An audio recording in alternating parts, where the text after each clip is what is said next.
માણસ એકલો જીવી ના શકે આ પૃથ્વી ઉપર. માણસને જીવવા માટે રોટી, કપડાં, મકાન ઇત્યાદિ એ તો નેસેસિટી છે જ, પણ એ પછી સૌથી વધારે કોઈ વસ્તુની જરૂર હોય માણસને જીવવા માટે તો માણસની છે. માણસ વગર નહીં જીવી શકે, અને તેથી માણસને માટે માણસ કરતાં વધારે કિંમતી, વધારે મહત્વનું બીજું કશું જ ન હોવું જોઈએ. માનવ માનવનું ગૌરવ કરે. માનવ જન્મ આપણને મળ્યો છે, માટે થઈને આપણે એ જન્મનું પણ ગૌરવ કરીએ, ઉત્તમ ઇન્સાન થઈને જીવીએ. તો અંગ્રેજીમાં જેમ કહે ને, હેવિંગ સેડ ધેટ, મૂળ પાછી ઓલી વાત ઉપર આવીએ કે રસ્તામાં પડેલી રસ્સીમાં અંધકારને કારણે સર્પનો ભાસ થાય. એના બે કારણ, એક અંધારું અને બીજું ઓલું દોરડું. દોરડું ન હોય તો સર્પનો ભાસ કેમાં થાય? અને દોરડું પડ્યું હોય પણ અંધારું ના હોય તો સર્પનો ભાસ કેવી રીતે થાય? તો દોરડામાં દેખાતો સર્પ એ પ્રાતિભાસિક સત્તા છે. એ છે નહીં, પણ એની અસર તો થાય છે. આપણને ભય તો લાગે છે, શરીર પરસેવો થઈ જાય. સદગુરુ આવે કે શાસ્ત્ર આવે અને પ્રકાશ કરે, જ્ઞાનના એ પ્રકાશમાં સત્યનું દર્શન થાય છે. જ્ઞાન એટલે જે સત્યનું દર્શન કરાવે, વાસ્તવિકતાનું દર્શન કરાવે, અને ખબર પડે કે આ સર્પ નથી, આ રસ્સી છે. ભ્રમ મટે, ભ્રાંતિ મટે, અને ભય જાય અને શાંતિ થાય. સદગુરુ આ ભ્રમ મટાડે છે. સદગુરુ આ ભ્રાંતિને દૂર કરે. શું છે બાપુ? ભેટ્યા ભીમને ભાંગ્યું ભ્રમણાનું તાળું. હે અજવાળું હવે અજવાળું રે, ગુરુ આજે તમ આવે, મારે અજવાળું રે, હવે અજવાળું. સદગુરુ જે પ્રકાશ કરે, અને સૂરજ ઉગે એટલે અંધારું મટે. સૂરજે અંધારાને મટાવવાનો પુરુષાર્થ ન કરવો પડે. પ્રકાશ આવે ત્યાં અંધકાર સમાપ્ત થાય. સદગુરુ પ્રકાશ પુંજ છે.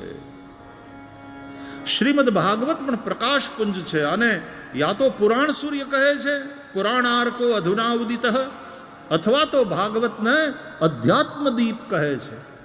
યસ્વાનુભાવમ અખિલ શ્રુતિસારમેકમ અધ્યાત્મ દીપ મતિતીર શતામ તમોંધમ સંસારિણામ કરુણયાહ પુરાણ ગુહ્યમ તમ વ્યાસ સૂનુમુપયામિ ગુરુમ મુનિનામ. આવા શબ્દોમાં સુખદેવજીની વંદના કરવામાં આવી છે ભાગવતમાં. અધ્યાત્મ દીપ છે, પ્રકાશ પુંજ છે. સદગુરુ પ્રકાશ પુંજ છે. કોટિ સૂર્ય સમપ્રભ, કરોડો સૂર્ય સમાન. સદગુરુ એટલે અજવાળ. એ અંધારું મટે, અજ્ઞાનનું, ભ્રમણાનું તાળું તૂટે. આ સાપ છે એ ભ્રમણા છે. એટલે પ્રાતિભાસિક સત્તા, વ્યાવહારિક સત્તા, અને પછી દોરડું હોય કે દોરડું જ્યાં પડી, રસ્તો હોય કે રસ્તી હોય, આ બધું અંતે તો પરબ્રહ્મ રૂપ અધિષ્ઠાનમાં જ પાછું ભાસે છે. એટલે પરબ્રહ્મ સિવાય બીજું કશું જ નથી. એ પારમાર્થિક સત્ય. શ્રીમદ ભાગવતનો પ્રારંભ એ પારમાર્થિક સત્ય એટલે પરબ્રહ્મ પરમાત્માના ધ્યાનથી કરવામાં. સત્યમ પરમ ધીમહિ. તો સત્ય, ધર્મ ન દૂસર સત્ય સમાન. તો ધર્મરૂપ વૃષભના 4 ચરણ, એમાં પહેલું સત્ય. ચરણ શા માટે? આચરણ માટે. બીજું તપ. તપ એટલે સત્યના પંથે ચાલતા જે સંકટ આવે એ સહી લેવા, પણ સત્યનો માર્ગ છોડવો નહીં, એનું નામ તપ. સત્ય, તપ. ત્રીજું પવિત્રતા. જ્યાં ધર્મ છે ત્યાં પવિત્રતા જોઈએ. ખાનપાનમાં પવિત્રતા,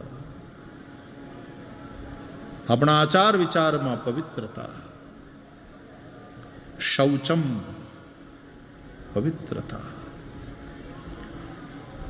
સ્વચ્છતા શરીર છે તો પવિત્રતા એ પ્રાણ છે. પ્રાણ વગરનું શરીર એ શવ કહેવાય. એમ માત્ર સ્વચ્છતા ઉપર ભાર આપો, અને આપવો જ પડે, આપવો પડે. ગંદુ ન રહેવાય, ગંદગી ન કરાય, ક્લીન ઇન્ડિયા મૂવમેન્ટ કરવી પડે. આપણે તો સાધુ સંતો આવે ને હામૈયા કરીએ ત્યારે એમ કે શેરી વળાવીને સજ કરું, ઘીરે આવો ને. પછી આંગણીએ પધરાવું ફૂલ. પ્લાસ્ટિકની થેલીઓ ઉડતી હોય એમ નહીં.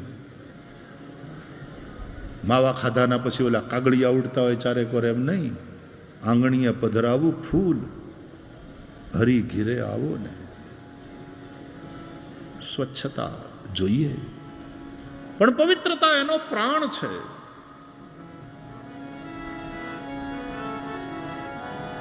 પૂજામાં બેસો, યજ્ઞમાં બેસો એટલે સૌથી પહેલા વહેલા અપવિત્ર પવિત્રો વા સર્વાવસ્થં ગતોપી વા યસ્મરેત પુંડરીકાક્ષમ સબાહ્યાભ્યંતર શુચિ.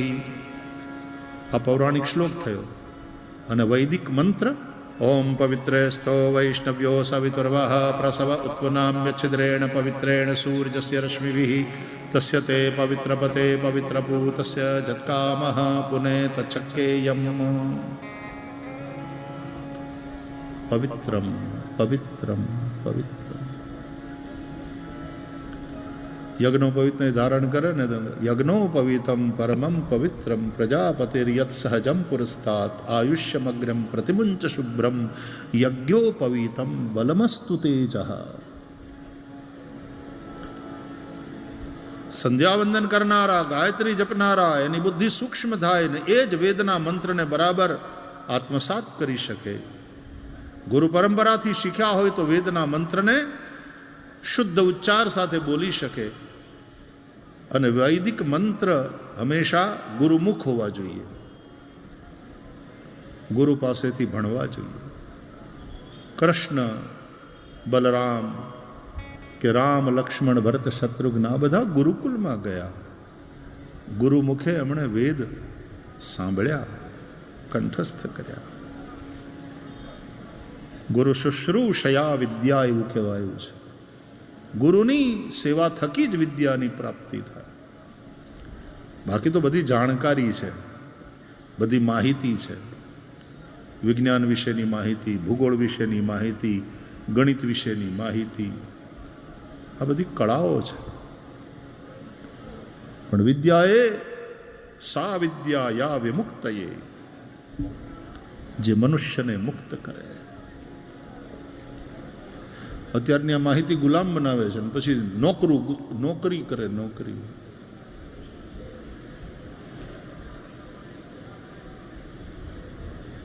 એક બંધન. એને બદલે બિઝનેસ માઇન્ડ હોય, ગમે ત્યાંથી ઊભું કરે. એ રડે નહીં માણસ કોઈ બિઝનેસ ન કરી શકે. પાટું મારીને પાણી કાઢે પૃથ્વીમાંથી, એ માણસ સફળ બિઝનેસમેન થાય.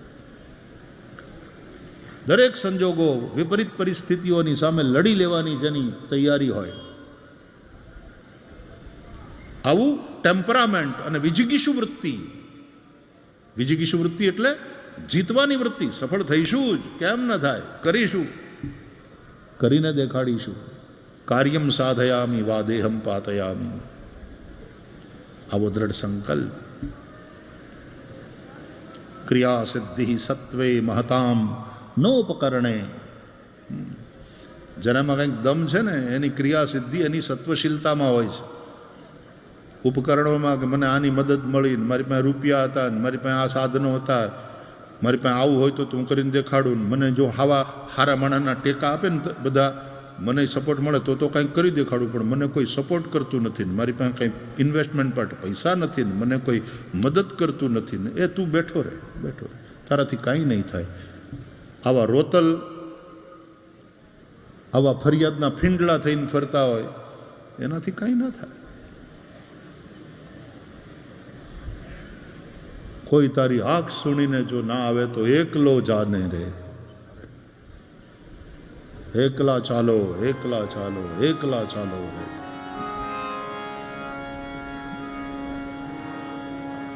રવિન્દ્રનાથ ટાગોર.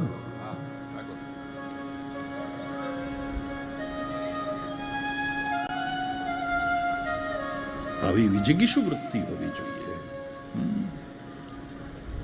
સફળ થવા, જીતવા માટેની એક આગ કરકે દિખાएंगे.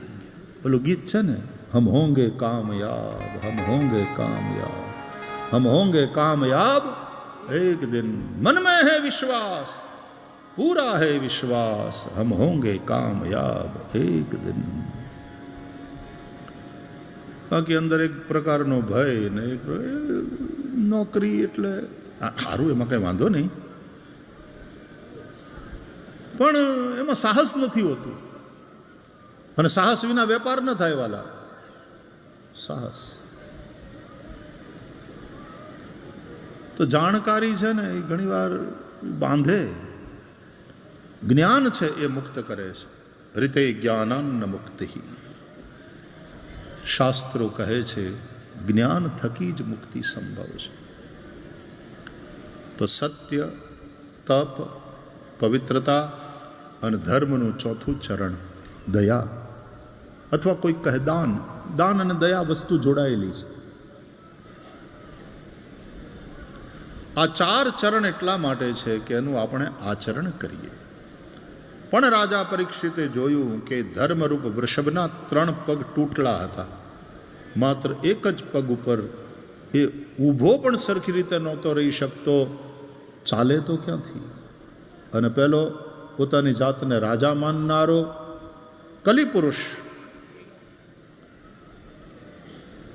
એ ધર્મરૂપ વૃષભને અને ધરણીરૂપ ગાયને હળે જોતરી અને ખેતી કરવાની કોશિશ કરે, પોતાના સ્વાર્થને સિદ્ધ કરવાનો પ્રયાસ કરે. ત્યાં ભાગવતના પ્રથમ સ્કંદમાં ધર્મ રૂપ વૃષભ અને ધરણી રૂપ ગાય એ બંનેનો સંવાદ છે. અને ધર્મરૂપ વૃષભ અને સમ્રાટ પરીક્ષિતનો સંવાદ છે. ક્યારેક ભાગવત વાંચો તો ખરા વાલા. તમે સાંભળો છો બહુ મોટી સંખ્યામાં, હજારોની સંખ્યામાં આવીને સાંભળો છો પ્રેમથી કથાને, એ બહુ સારું છે, તમારા ઉપર બહુ રાજી. પણ મારે એક તમને પ્રાર્થના પણ કરવી છે કે કથા સાંભળ્યા પછી આખું ભાગવત અમે ઘરે બેસીને વાંચશું, આવો એક સંકલ્પ પણ કરો. તત્શૃણવન, સાંભળી તો લીધું, પણ પછી પ્રપઠન, પછી એના પાઠ કરવાનો સંકલ્પ કરો ને પછી વિચારણ કરો, એના ઉપર વિચાર કરો કે આ કથા આવી રીતની કેમ છે, આ કથા શું કહેવા માગે છે. પછી ક્યારેક કોઈક સત્સંગમાં જાઓ, કોઈ મહાપુરુષની પાસે જાઓ, ત્યારે ન સમજાય એવી વાતો હોય તો પૂછો. તત્શૃણવન પ્રપઠન વિચારણ પરો ભક્ત્યા વિમુચ્ચેન્નરા. ભક્તિ થકી ભાગવતમાં પ્રવેશ કરાય. ભાગવતની કથા ભાવથી સાંભળવાની હોય, બુદ્ધિથી નહીં. કથા સાંભળે મન, હા, બુદ્ધિ ન સાંભળે. અગસ્ત્ય કથા કરે તો શિવ સાંભળે, સતી ન સાંભળે, કારણ કે સતી એટલે મતિ, બુદ્ધિ. મન એ શંકર, એ સાંભળે. શું કહે છે યાજ્ઞવલ્ક્ય? સાદર સુનહુ હા મન લાઈ, તાત સુનહુ સાદર મન લાઈ. મન લઈને, મન દઈને કથા સાંભળો. કથા મનથી સાંભળવાની હોય છે, ખાલી કાનથી પણ નહીં. There is difference between listening and hearing. કાન માં શબ્દ તો પડે, પણ જો તમારું મન ત્યાં ન હોય તો હિયરિંગ છે પણ લિસનિંગ નથી. એટલે અંગ્રેજીમાં બે શબ્દ છે, લિસનિંગ એન્ડ હિયરિંગ. એટલે લિસન ટુ મી એમ જ્યારે કહે ને, લિસન એટલે ધ્યાન દઈને સાંભળ, મનથી સાંભળ, લિસન. तात सुनहु सादर मन लाई, कथा मन से सुनना होता. बुद्धि बाजूમાં બેઠી હોય, સતી બાજુમાં બેસે. શિવ સાંભળે. રામ કથા મુનિ બરજ બખાની, સુની મહેશ પરમ સુખમાન.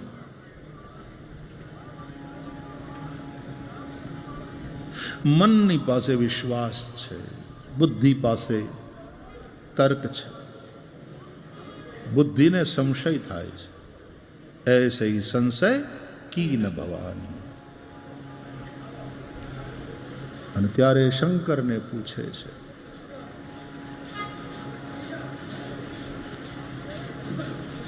વિશ્વાસ ત્યાં હોય જ્યાં અનુભવ હોય. શિવજી કહે છે સતીને, ઉમા કહું મેં અનુભવ અપના. જ્યાં અનુભૂતિ હોય ત્યાં વિશ્વાસ હોય. તો આ ધર્મરૂપ વૃષભના 4 ચરણ અને ધરણી રૂપ ગાય માતા એ બંને દુઃખી થઈ રહ્યા છે કલિકાલમાં. ત્યારે જે રાજા છે, સમ્રાટ છે પરીક્ષિત, એણે નક્કી કર્યું કે ધર્મ અને ધરતી એ બંનેની રક્ષા કરવી એ રાજા તરીકે મારું કર્તવ્ય છે. રાજા પરીક્ષિત પછી કલિપુરુષનો નિગ્રહ કરે છે, ધર્મ ધરતીની રક્ષા કરે છે. તો ધરતી અને ધર્મ ધારણ કરે છે એટલા માટે ધરતી, એટલા માટે ધર્મ ધારણા ધર્મ મિત્યા. ધરતી ધારણ કરશે, તમારું શરીર ટકે છે ધરતીને આધારે. એટલે જ્યારે જ્યારે આ ધરતી ઉપર પાપ વધે, જ્યારે જ્યારે ધરતી ઉપર અધર્મ વધે, જ્યારે જ્યારે ધરતી પીડાય, ત્યારે ત્યારે ધરતી ગાયનું રૂપ લઈ અને દેવો પાસે જાય છે. તો ગો એટલે પૃથ્વી એવો પણ અર્થ થાય, અને ગો એટલે ગાય એવો પણ. ગો શબ્દના ઘણા બધા અર્થ છે. ગો એટલે પૃથ્વી, ગો એટલે ગાય. તો ગાય જ્યારે દુઃખી થાય એનો અર્થ છે ધરતી દુઃખી થાય, ત્યારે ત્યારે પૃથ્વી ઉપરથી ધર્મ મટશે, ત્યારે ત્યારે ધર્મ અપાહિજ થશે. અને જો ધારણ કરવા વાળા છે એ દુઃખી હશે, એ અશક્ત હશે, તો તમારું જીવન કેવી રીતે ટકશે વાલા? અને એટલા માટે શ્રી અણહિલવાડ ગૌ ભક્તિ મહોત્સવ, એટલા માટે ગાયોનું મહત્વ સમજાય. ગાય જે કૃષિ પ્રધાન અર્થવ્યવસ્થા જે રાષ્ટ્રની છે એનો આધાર છે. ગાય, ગોવંશ. અને તેથી ગાયની સેવા, પૃથ્વીની સેવા ધર્મ છે. અને એના માટે આ કથા સમર્પિત છે. આવો એની સાથે, એ ધારા સાથે જોડાઈએ ભગવાન નામ સંકીર્તન સાથે. લક્ષ્મી નારાયણ હરિઓમ. શ્રીમન્નારાયણ નારાયણ નારાયણ, શ્રીમન્નારાયણ નારાયણ નારાયણ, શ્રીમન્નારાયણ નારાયણ નારાયણ, શ્રીમન્નારાયણ નારાયણ નારાયણ, શ્રીમન્નારાયણ. થોડી વાર ભગવાન નામ સંકીર્તન. લક્ષ્મી નારાયણ નારાયણ નારાયણ, લક્ષ્મી નારાયણ નારાયણ નારાયણ, લક્ષ્મી નારાયણ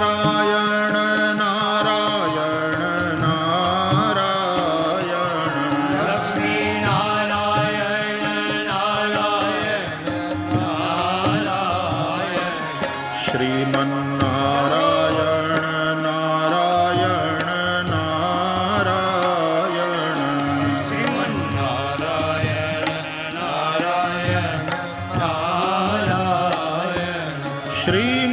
શ્રીમન્નારાયણ નારાયણ નારાયણ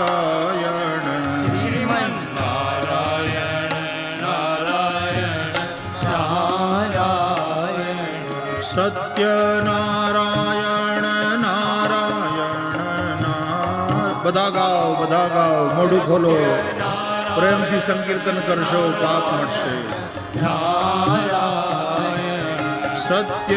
સત્યનારાયણ નારાયણ નારાયણ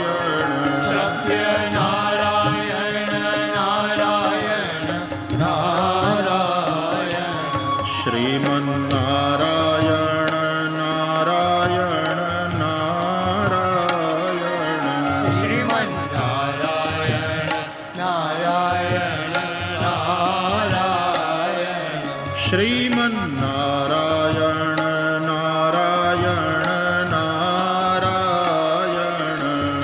શ્રીમન્નારાયણ નારાયણ નારાયણ બદરી નારાયણ નારાયણ નારાયણ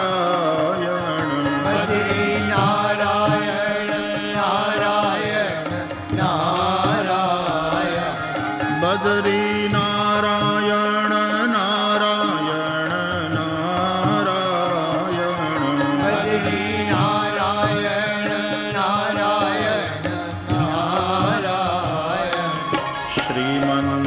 શ્રીમન્નારાયણ નારાયણ નારાયણ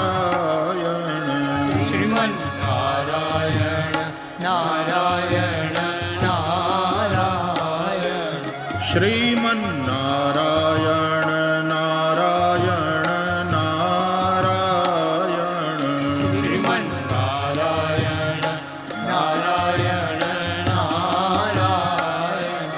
નર નારાયણ નારાયણ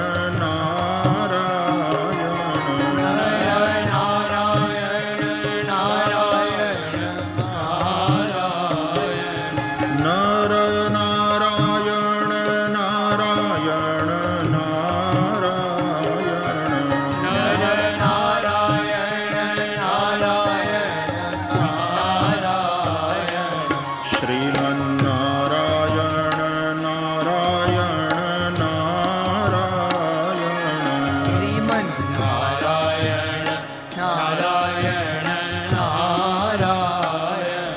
શ્રીમન્નારાયણ નારાયણ શ્રીમન્નારાયણ નારાયણ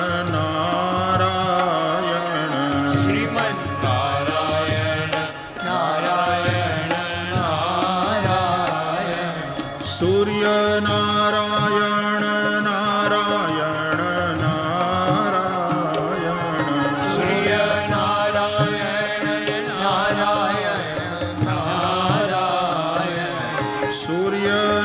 સૂર્યનારાયણ નારાયણ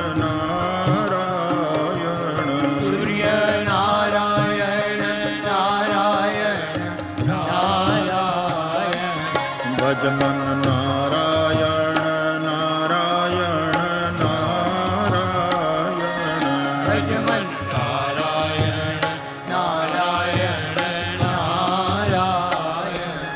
ભજમન નારાયણ નારાયણ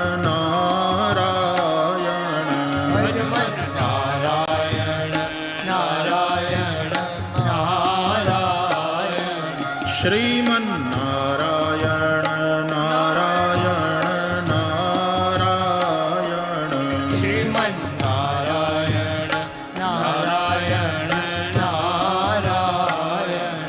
શ્રીમન્નારાયણ નારાયણ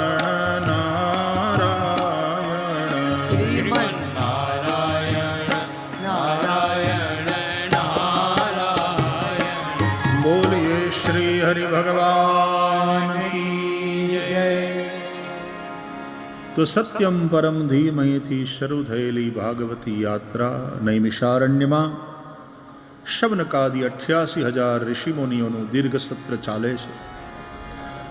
1000 વર્ષનો યજ્ઞ, સહસ્ર વાર્ષિક સત્ર છે એવું લખ્યું છે. સહસ્ર સમમાસ હતા. અને શા માટે છે? બોલે સત્રમ સ્વર્ગાય લોકાય. આ દીર્ઘ સત્ર સ્વર્ગલોક માટે છે. જે મીમાંસકો છે, જે કર્મ માર્ગના પથિકો છે, જે વૈદિક યજ્ઞ ઇત્યાદિ કર્યા કરે અને એના ફળ સ્વરૂપે એ સ્વર્ગની કામના કરે, સ્વર્ગની પ્રાપ્તિ.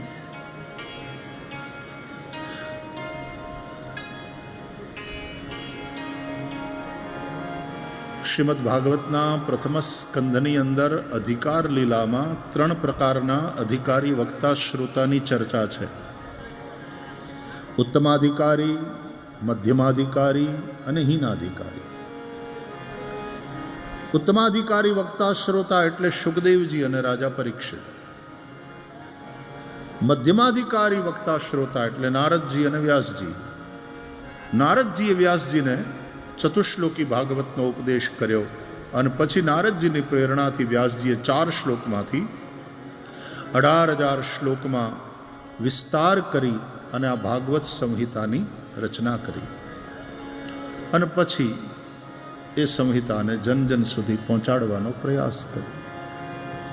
અને હીનાધિકારી એટલે નૈમિષારણ્યમાં જે સંવાદ ચાલે છે તે સુત પુરાણી અને શવનકાદી ઋષિઓ. હીનાધિકારી એટલે કોઈ ગલત અર્થ ન કરે, આપણા કરતા તો સારા, પણ હીનાધિકાર એટલા માટે કે આ બધા કર્મ માર્ગીઓ છે. એ જે દીર્ઘ સત્ર કરે છે, સત્રમ સ્વર્ગાય લોકાય, સ્વર્ગ પ્રાપ્તિ, સ્વર્ગનું સુખ, એ એમનું ધ્યેય છે. અને યજ્ઞ કર્યા પછી જે સમય બચે છે એમાં એ કથા સાંભળે છે. એટલે નૈમિષારણ્યના ઋષિઓને માટે કથા છે એ યજ્ઞનું એક અંગ છે. યજ્ઞ મુખ્ય છે. યજ્ઞ સાથે જોડાયેલો સત્સંગ, કથા, કર્મની પ્રધાનતા છે. વ્યાસજી અને નારદજી એ મધ્યમાધિકારી વક્તા શ્રોતા છે. નારદજી વક્તા છે, વ્યાસજી શ્રોતા છે. એમાં ભક્તિ પ્રધાન છે. નારદજી વ્યાસજીને કહે છે કે હવે ભક્તિને કેન્દ્રમાં રાખીને ભગવાનના યશનું ગાયન કરો. તમે લોકો પાપને માર્ગે ન જાય એટલા માટે નરકનો ભય બતાવ્યો. લોકો પુણ્ય કરતા થાય એટલા માટે તમે સ્વર્ગ સુખની લાલચ બતાવી. પણ આ લાલચ અને ભય એ ક્યાં સારી વસ્તુ છે? એને બદલે પ્રેમથી લોકો ધર્મના પંથ ઉપર ચાલે, પ્રેમથી હરિભજન કરે. ભગવાનની પાસેથી કંઈ માગવા માટે થઈને ભગવાનને ભજીએ એવી સકામ ભક્તિ, અથવા તો ભય છે એને કારણે માણસ ભગવાનને ભજે, એ ભક્તિ અપ્રતિહતા ન હોઈ શકે. એ જીવનના અંતિમ શ્વાસ સુધી ના ટકે. ભીતિથી નહીં, પ્રીતિથી જે ભજે. એટલા માટે ભજે કે ભજનીયો વ્રજાધિપા, ભજવા જેવા ભગવાન જ છે. તો ભક્તિ પ્રધાન એક આંદોલન. નારદજી, આપ સૌ જાણો છો, નારદજી ભક્તિ માર્ગના આચાર્ય છે.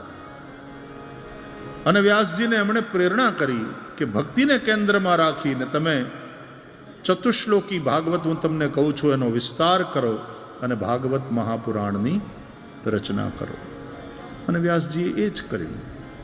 અને તેથી આ ભાગવત ભક્ત્યો ગવર્ધનમ યચ્છ કૃષ્ણ સંતોષ હેતુકમ, ભક્તિ પ્રધાન ગ્રંથ છે. અને તેથી ભાગવતને સાંભળતા યસ્યામ વૈ શ્રૂયમાણાયામ કૃષ્ણે પરમ પુરુષે ભક્તિ ઉત્પદ્યતે પુંસઃ શોક મોહ ભયાપહા.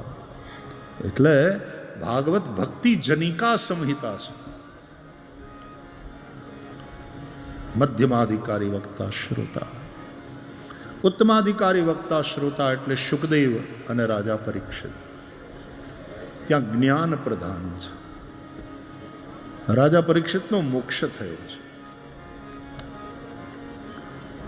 જેને બ્રહ્મનું જ્ઞાન થાય એને પણ પછી કોઈ ભય ન હોય, આનંદમ બ્રહ્મણો વિદ્વાન ન બિભેતિ કુતશ્ચન.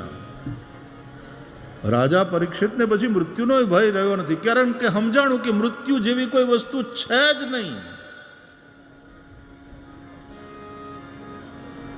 સૂર્યનો ઉદય ને સૂર્યનો અસ્ત એવું આપણે બોલીએ છીએ, પણ સૂર્યને માટે તો ઉદય ને અસ્ત જેવી વસ્તુ છે જ નહીં. આપણે પૃથ્વીના લોકો એમ કહીએ છીએ કે સવારના આટલા વાગે સૂર્યોદય, સાંજે આટલા વાગે સૂર્યાસ્ત. પણ સૂર્યને પૂછો તો ઉદય અને અસ્ત શું એ સૂર્યને ખબર જ નથી. તો સૂર્યની દ્રષ્ટિથી ઉદય અને અસ્ત જેવી કોઈ વસ્તુ નથી. એમ જ્ઞાન દ્રષ્ટિથી જોતા જન્મ અને મૃત્યુ જેવી કોઈ વસ્તુ નથી.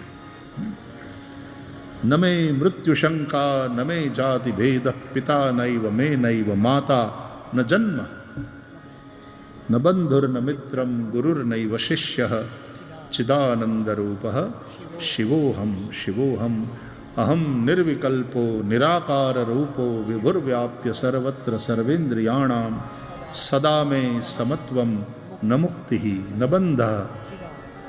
બંધન અને મુક્તિ એ પણ દ્વંદ્વ છે, દ્વૈત છે. રાજા પરીક્ષિતને સમજાણું. સુખદેવજીએ છેલ્લે કહ્યું રાજા પરીક્ષિતને, મુક્તિની ઈચ્છા હોય તો એ છોડી દે રાજા. આમ તો મુમુક્ષા લઈને માણસ બેસે અને ઉપદેશ સાંભળે, પણ છેલ્લે પછી ગુરુ એમ કે મુમુક્ષા એટલે કે મુક્તિની ઈચ્છાને છોડ. કારણ મુક્તિની ઈચ્છા એ પણ અજ્ઞાનને કારણે છે. મુક્તિની ઈચ્છા એને થાય જે પોતાની જાતને બંધાયેલો અનુભવતો હોય, માનતો હોય. હું બંધાયેલો છું એ જ અજ્ઞાન છે. રાજા એ અજ્ઞાનને છોડ. તારું સ્વરૂપ બંધન અને મુક્તિ એ બંનેથી વિલક્ષણ છે. સદા મે સમત્વમ ન મુક્તિ ન બંધ ચિદાનંદ રૂપ શિવોહમ શિવોહમ. तो मृत्यु है ही नहीं, फिर भय काहे का. તો રાજા પરીક્ષિતની જે સ્થિતિ થઈ આ ઉત્તમાધિકારીની સ્થિતિ છે. તો ઉત્તમાધિકારી વક્તા શ્રોતા એ સુખદેવ અને પરીક્ષિત છે.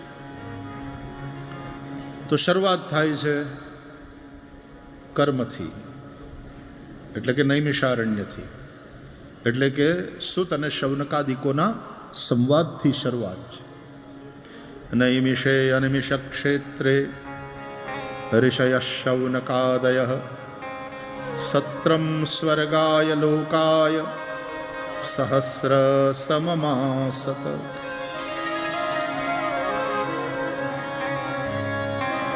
કર્મથી શરૂઆત કરો. આપણી આસક્તિ કર્મમાં છે. આપણો રજોગુણ આપણને સતત કર્મમાં પ્રેરિત કરતો રહે છે. તો એ કર્મ એમાં ધર્મ પ્રતિબિંબિત થવો જોઈએ. પાપ કર્મ ન કરો. કર્મ કરો એટલે કે શાસ્ત્ર વિહિત કર્મ કરો. શાસ્ત્રો જે કરવાનું કહે છે એ કરો. ધર્મ એટલે વિધિ અને નિષેધ, આ બંને વસ્તુ. વિધિ નિષેધમય કલિમલ હરની કર્મ કથા રવિનંદની બરની. વિધિ એટલે કરવા યોગ્ય કર્મ કરવા, એ વિધિરૂપ ધર્મ છે. અને ન કરવા યોગ્ય કર્મ કરવાથી બચવું એ નિષેધરૂપ ધર્મ છે. ચોરી ન કરાય, નિષેધરૂપ ધર્મ. હરામનું ન ખવાય, નિષેધરૂપ ધર્મનું પાલન. બેઈમાની ન કરાય, નિષેધરૂપ ધર્મનું પાલન. હિંસા ન કરાય, નિષેધરૂપ ધર્મનું પાલન. પણ દાન કરાય, પરહિત કરાય, સાચું બોલાય. આ વિધિરૂપ ધર્મ છે.